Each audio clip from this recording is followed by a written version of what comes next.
Welcome to Portland International Raceway.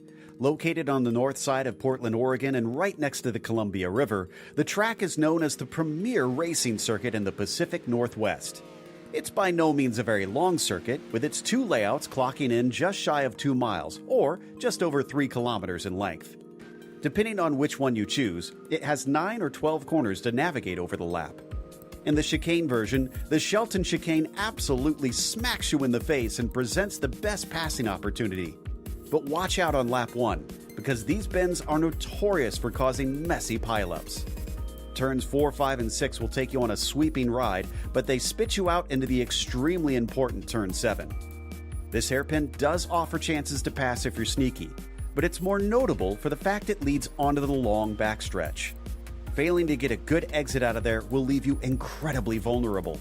This is where the track reveals some of its roots as a street course, with this curved stretch formerly being Vanport Road. Hug that wall on the right because you're going to need every inch of track on your way into the chicane of 10 and 11. This switchback catches out many drivers of all skill levels due to its speed and the fact it requires you to set up for the final turn pretty much immediately. Make sure not to get too much wheel spin as you ease back onto the pit straight and you've finished a lap. With IMSA, SCCA, IndyCar, Formula E, and NASCAR all having raced here, there's an impressive variety of motorsports disciplines in its history.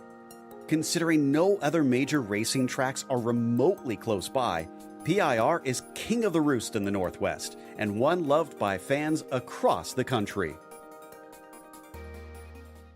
So there is our qualifying over. Our race is ready. Let's go through our starting grid. Brennan Gregg on the pole position, flanked by Alec Bradshaw to his outside, as Aaron Smith will be on the inside of row 2, and Ryan Worley starts from 4th. You've got Chris Bouchard in 5th, followed by Eric Johnson Jr. P6. Cole Raz will start in 7th, with Marshall Peterson in 8th. Then row 5 has Frederick Ledouceur in 9th, and Maxwell Schroeder starting 10th. In 11th, we've got Scott Twomey back here with Bryden Thomas in 12th. Ryan Vargas, fellow iRacing employee over there and commentator, starting in 13th. And then we've got Dan Twomey back here in 14th. Ryan Campbell in 15th. Brian Marsteller, I remember that name, back in 16th here. Cam Iverson in 17th. Thomas Misich, another Spec Miata guy, in 18th, David Corsel in 19th, and Zachary Jankelson in 20th. In the sim, as Greg has control of the field, although he's slowing him up, and that's backing the outside lane up quite a bit as they try not to get a black flag there. Alec Bradshaw trying to avoid getting a penalty here at the start. Now they're lined up nice and orderly. Green flag is out, and again, almost a bit of a jump from Bradshaw, and they fan out immediately coming down into turn 1. We got someone coming way up the inside from down the field, 4 wide into the chicane. Are we going to get out the other side of this without an accident? Somehow, so far so good, and yes, they managed to get through. I think it was Scott Twomey in the number 24 car that went up the inside. I see he's already gained 8 positions from where he started at the beginning of this race here. So, yeah, Aaron Smith and Brennan Gregg kind of leapfrogging out front, and then everybody else scrapping for the other positions. We got a spin in the background for the 76. The 20 is going to get into the side of him.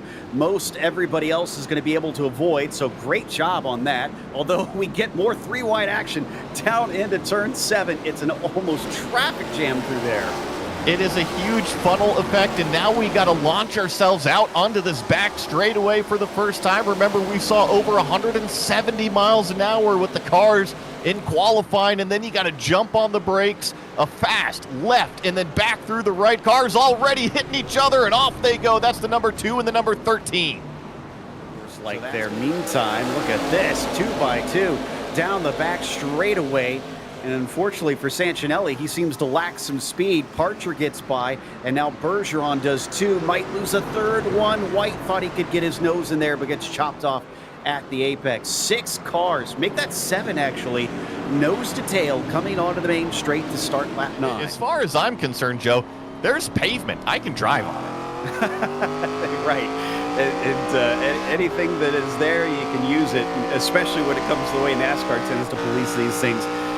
Meanwhile, Thomas, as we watch from on board him, Rip says, I want that one right back. Can he get it slowed up in time? He does. Takes a very alternate line up through the chicane. And in front of them, spinning around, that's going to be White facing the wrong way until he gets the car burned up and on its way. Watching is the battle for what is 5th place, being led by Eric Johnson Jr. in that, call it blue and black number 5 car. Max Schroeder giving chase, really pressurizing him on this front straightaway here. And then Ryan Worley, that red and black themed car. Let's not forget that it's $500 to the winner on this one. Brennan Gregg still sitting up at the top, but it's about by 2 seconds right now. Look at how he's having to wheel it as Eric Johnson is definitely sawing away coming off the chicane. Getting a lot of pressure, and you saw Max Schroeder really kind of poke the nose down to the inside of turn number 4. I think that's totally fair game, and I think you can go too wide through turn number 4. You'll cost yourself a little bit of time, but usually that high line prevails, at least if they're not all the way up to the door. But turn number 7 here, this is so important, and crucially, it looks like Eric Johnson was able to put the power down. It was actually Schroeder that struggled, so Worley in that black and red 22 is going to be taking a look down the outside here. It's so tough with that long bending straightaway, as well as going by a lap car on coming into these last couple turns. We hop on board with the number 22, watching them all try to get the throttle to the floor, counter steering on his way onto the drag strip. Yeah, but Max is right on the bumper, Eric, and now he pops out driver's right just a little bit deeper, and it looks like he is going to grab this position. A little bit of a right front lockup, but gets the car crucially stopped there at turn number 2, and just a little bit of wag of the tail coming out there. So move Max Schroeder up inside the top 5. He's got about 2.5 seconds up the road to try to go catch Scott Toomey. Let's check in on our leader.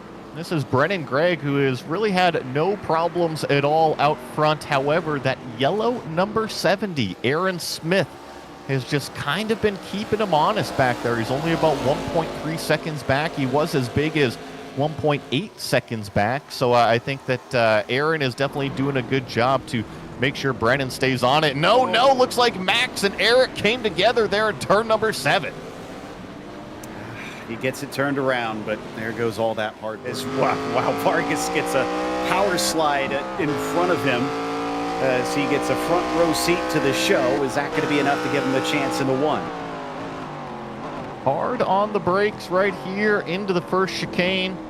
You already see a little bit of the damage on the back end of Eric's car after that little bit of a turn 7 incident. So Ryan Vargas is kind of next in line to try to take a chomp out of that bumper, out of that blue and black number 5. Number 2 on timing and scoring, but painted is the number 5. I think that Eric's been doing a really good job. Same thing with Ryan. I think if I'm looking at inside the top 10 at drivers that are at least moving forward, obviously Scott Toomey grabs me with that huge move down in turn number 1 on the opening lap. But these 2 drivers that we're watching, very consistent so far. Our Stellar behind them, another one of those that is getting the throttle down as soon as possible. Bradshaw with a slide is vulnerable to Marsteller. Coming into the braking, Brian gets the apex away from him and moves himself into 8th. Aaron Smith, wow, okay, it's down to half a second now to Brennan Gregg. I don't think that $500 has been decided yet. And for all you that don't know this driver that we're riding on board with, Aaron Smith, he's very, very good in every single stock car you put him in. I have the fortunate opportunity to run all the Roush Performance Esports events, and he just won our Roush Performance Esports Roundy Round series with RFK Racing. So Aaron's coming off of a stock car championship just a week ago in a different league, in a different series. And I think the name of his driving style is management. He didn't really push the issue in those first 15 laps, and we talked about saving your tires. Right now, Aaron Smith has the fastest car on the racetrack. White's ahead of them, so lap traffic could play a factor. Who's going to get the luck of the draw? And let's just think about what you said, right? It's forcing Brennan to go faster. If he's already starting to slow down based off of tire wear or just based off of pace, whatever it is, and now you've got Aaron Smith in your mirror forcing that pressure on you, forcing you to go faster, forcing you to burn your tires a little bit more. it just falls more and more into the hands of that yellow number 70. We're going to see what Brennan Gregg is made out of. See if he can hang on for 10 more laps for this win. It's not our strong suit, but we know that much. And Bouchard not too far ahead of Scott Toomey, who made that brilliant move and then kind of throws it away down into turn 7 as the car snaps from underneath him. Watch out, because in his mirrors, the red and black 22 of Ryan Worley is suddenly appearing. Have some company on his hands, just like Eric still has Ryan Vargas in the mirrors. Ryan pulling out drivers left, but as we've kind of seen, without cooperation down the back straightaway, it can be really tough to draft by somebody. Drivers right is the shortest distance around that arcing back straightaway, so pulling out drivers left is not going to power by them. It's an interesting situation with these ARCA cars. It is getting ever so close up at the top. Watching Vargas now with his camera, full focus, with the hands moving around quite a bit there at the bottom of the screen through some of these corners. And look who's caught up to him. Bradshaw's right there as well. Well, he was. And then he got a snap of oversteer coming off of turn 7. So that will release Vargas, at least temporarily. Just see the concentration out of Ryan's face here, looking at that brake zone. Get into the left-hander, hit the apex of the right-hander, go all the way out on that access road. You see how much wider Ryan really opens up the beginning half of turn number 12. And Eric does a terrific job to square up the back half of the corner. You think you really want to open up the front half, and usually you do, but it seems like Vargas has mastered the beginning half. Eric has mastered the other half. Let's check in on that battle for P1. 0.2 of a second now. Right there on the bumper. In fact, nearly gets to him coming into turn 7, but it's the corner exit that counts. Greg knew that, and he nailed it. In about 1 car length, but once again, Brennan able to capitalize on that corner exit. Looks like Ryan Worley finally is able to make his way up into 4th by Scott Toomey. The wild thing is that that's just back to where Worley started this race as the tail whips back and forth coming off of the final turn. A lot of hair-raising moments in this one. I do love how entertaining these cars are to watch, but kudos to all of our drivers. They have been taking these things that are a handful and just really manhandling them out there. We've seen other drivers maybe make a move or make a lunge and get by this blue and black number 5, but it's only been a quarter, maybe a lap or so later that they make a mistake, and Eric just drives right on by. So, Joe, what do we call it? Sometimes you just got to keep on swimming. Oh, this is going to be a bit of an aggressive maneuver from Vargas to get to the inside down at turn 4. He's there. He's at the door panel, but he hasn't completed the job. Both of them trying their best to retain position. Coming up to the left-hander of turn 6, one of the few left-handers that you have on this track. Still neither willing to give way. Bradshaw trying to figure out who he needs to throw his hat in with. And coming off of turn 7, he gets it done. Vargas gets P6. Vargas just barely cleared Eric on the exit of turn number 7, and I actually think he was trying to leave him a lane, and Eric might have been trying to cross over and under, but you just see the smile out of that driver right there. He, he lost a position, but he was just so happy to be duking it out, and I think that's what all of these drivers are. They're happy to be at Portland, their home racetrack, and they're having a blast out there. So we've got, call it 2.5 laps remaining for our leaders as this 3-car battle continues to rage on. Ryan Vargas now leads the trio. Eric Johnson, as we've seen, in that black and blue number 5. Oh, getting the nose right in there to turn number 6. That can be a moment that you can kind of loosen up that car in front of you. And now Ryan is stuck on the defensive. Both cars nice coming out of turn number 7. But yeah, the momentum, if anything, goes to Bradshaw. Ooh, thought he was going to get pinched up to the wall there coming onto the back straight. And I think that forced a lift out of him because he's now falling back off of Johnson Jr. So down to 2 laps left to go. In fact, I think the white flag getting ready to come out for our leaders now. Yeah, they are out onto the front straightaway right now. So about 2 miles, 12 turns left for Brennan Gregg here in this white number 27. He has held off the onslaught from Aaron Smith in that bright yellow number 70 machine. The sand in the hourglass is running out. Aaron Smith is running out of opportunities to try to steal this one away. There's just not many places from here Smith maybe has turn 7, possibly coming into the chicane at the end of the back straightaway, but he's going to have to be aggressive in either case, and he's definitely going to have to be closer than this. Yeah, but he was carving that curb through turn number 5 very nicely, gets the power down out of turn number 6 once again. We do have a lap car directly in front.